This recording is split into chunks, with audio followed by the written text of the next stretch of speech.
Redneck Garage. Well, I'm out here with my van, my Ram Promaster 2500 cargo van, which is now a locksmith office, basically, right? This is going to be the good, the bad, and the ugly of the 2018. 2019, basically the same, except for the grill, and I think they made you take the crappy radio, and we'll get to that later. But let's take a look at the Ram Promaster, the good, the bad, and the somewhat ugly. Now, I bought the van brand new. It's been a great truck so far. I've got 11,000 miles on it. So I thought it would be a good time to do a honest owner's review of this, of somebody that's owned a service business for many, many years, almost 25 actually. And the van, I think I would probably give 8.5 to 9. It would be a 10 if they fix the little things that just drive me insane on it. But other than that, all the other stuff is just spot on awesome. So I'll go through what I think is great, what's bad, and all that. Let's go. Okay, from the looks of the van, I'd say it's a good looking van. It's got the same Sprinter type styling as the Transit, the Mercedes Sprinter, and the Dodge Ram Promaster. There's not a big, huge difference. The front end of this isn't as pretty as the Mercedes, but you're not buying it for pretty, you're buying it to work out of. So, you know, we'll give that a 10. It looks great. It does a great job of marketing because it's like a freaking billboard. One thing I had to add to the truck was these running boards. I added to all sides, this side and also the rear. I put it on the rear because I'm working out of this truck. I'm not like loading concrete in it, so I needed to be able to step in and out, and it is relatively high. The 2500 may be slightly higher than the 15, but that really helps getting in and out. So that was a good addition to it. I didn't have an option to get that from the dealership. As far as like the seating and everything, I saw some reviews on the seating saying it was terrible, and I've not found that to be the case. This is the 6-way adjustable seat. You can adjust it just about any way you want. I found that to be really super comfortable. No problems whatsoever at all. One of the things that is super dumb is from the factory, it comes with like a clipboard that sits up here, and this is from Europe. I ordered that straight from England. They don't sell these in the United States. You have to like black market them, but because the radio is so terrible, I bought a second phone and leave it up there for navigation, and that clipboard right there was about 150 bucks, and it's one of the best things I bought for the van. The controls are pretty easy to understand on the dashboard, and you've got some navigation stuff and all that, but the steering wheel is stupid. FCA, I don't know why they didn't fix this, but while the steering wheel does go in and out, right, it doesn't tilt up and down. Well, the problem with that is when you're trying to look through the steering wheel to see your speedometer or your tachometer or whatever's on the dashboard, you have to kind of look down or up to see through it because the steering wheel doesn't tilt up or down. And I think from the factory it's a little bit higher. I put some spacers in there. And now to my biggest complaint about the van. That would be the navigation system. And I'll give you a short example. I paid, I don't know, I think $900 for this factory navigation radio. In fact, I drove to North Carolina to get a van that had the navigation on it rather than one that didn't have the nav on it. And had I known how truly terrible it was, I would have never gone that far. I would have bought one that's closer. That's all water under the bridge, but I'll show you why I say this is such a terrible system. And it's navigation by TomTom. Okay, so let's drive somewhere, boys and girls. Navigate to 101 Del Rio Court. 82101230 Say dial. Correction. Start over. What? Okay, let's try it again. Drive to 1001. Say dial. Correction. Start over or continue speaking numbers. So the sad fact is you can't hit the voice button and tell it where to go and it start to navigate. Alright, so you can't do voice navigation as you're driving down the road. Let's say you're on the interstate and you're trying to go to your next call. That's out. So let's go ahead and we're going to type in our next address. Search. Oh no. We can't search for an address. Why? Because we're moving 5 miles an hour. So if I stop and the van is not moving, I can go ahead and type in an address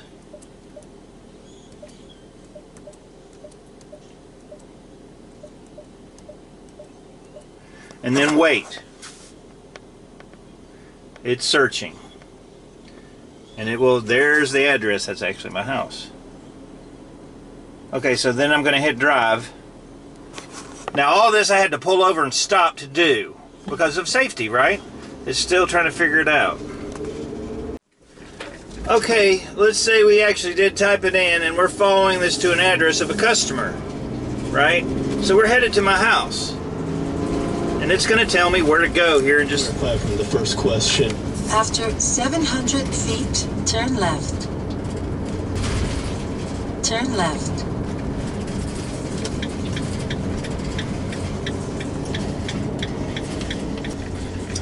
Okay, now how awesome is this? It's saying, okay, quarter of a mile, I'm going to be where I need to be. 900, 800, 700. Oh. After 700 feet, you have reached your destination.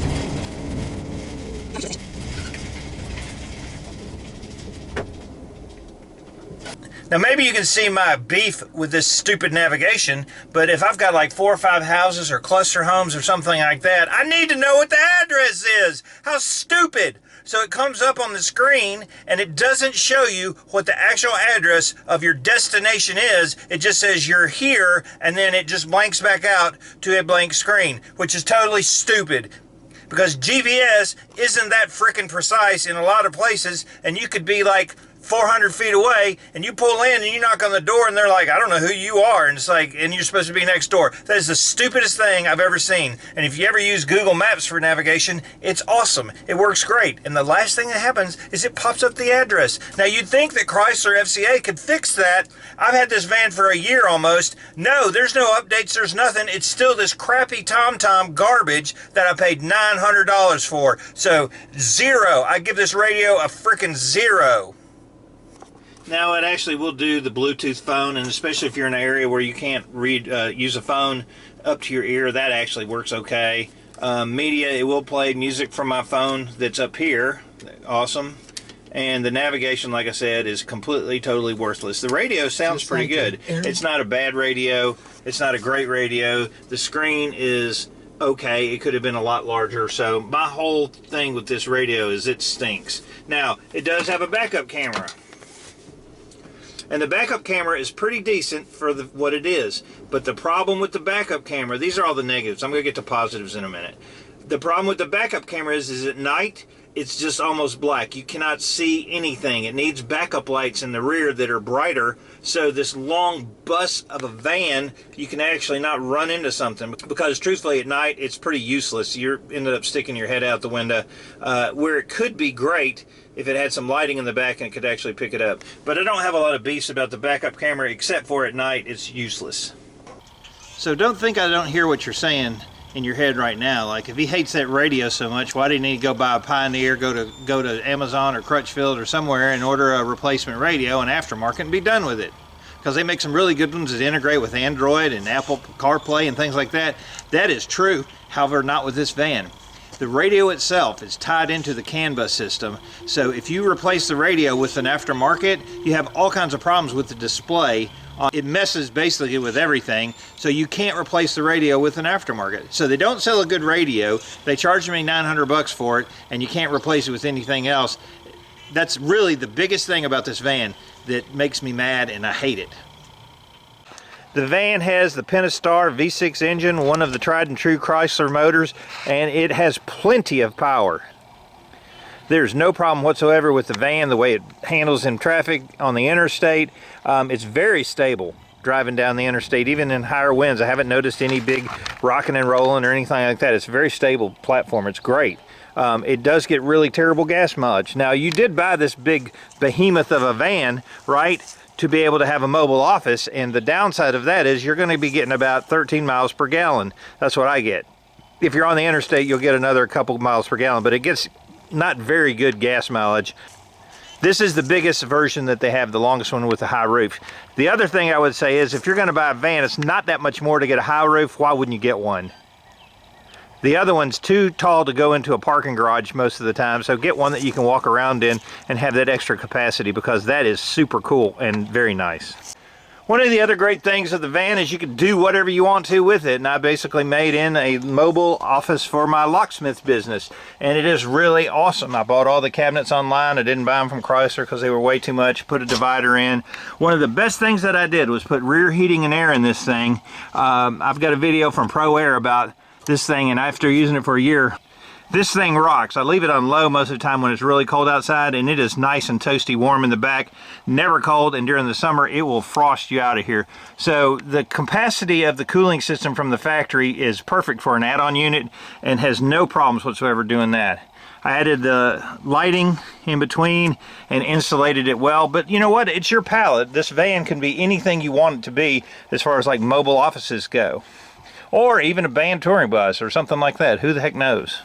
One thing I didn't understand is, I guess because the taillights are high enough, there isn't a third brake light anywhere on there. You would think that one in the middle up there is. No, there's not. I think they should add a third brake light just to keep you from getting rear-ended, but from the factory there's not one. But you can see the camera up inside that housing, and that's your backup camera. And there needs to be some sort of backup lighting to make it functional at night. Tire wear at 10,000 miles is nominal. Haven't noticed anything. Steering wheel's good and straight. The fit and finish of the van, no problems whatsoever. It's good and tight. It's very quiet going down the road. Been super happy with that. The mirrors are way oversized and they are spectacular for going through traffic.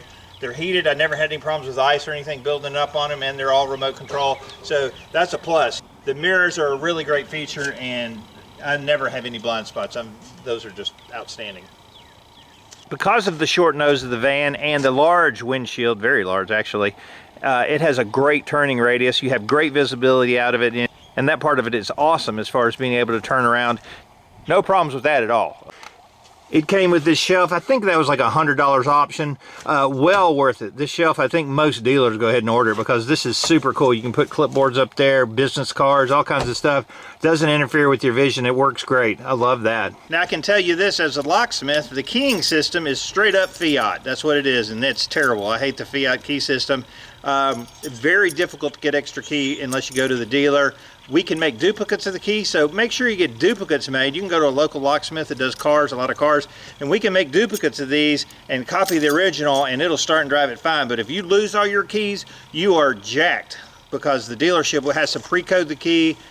Most locksmiths can't do it out in the field, and if you're out in the middle of the boonies, that's bad. So I carry an extra key in the van that I made myself.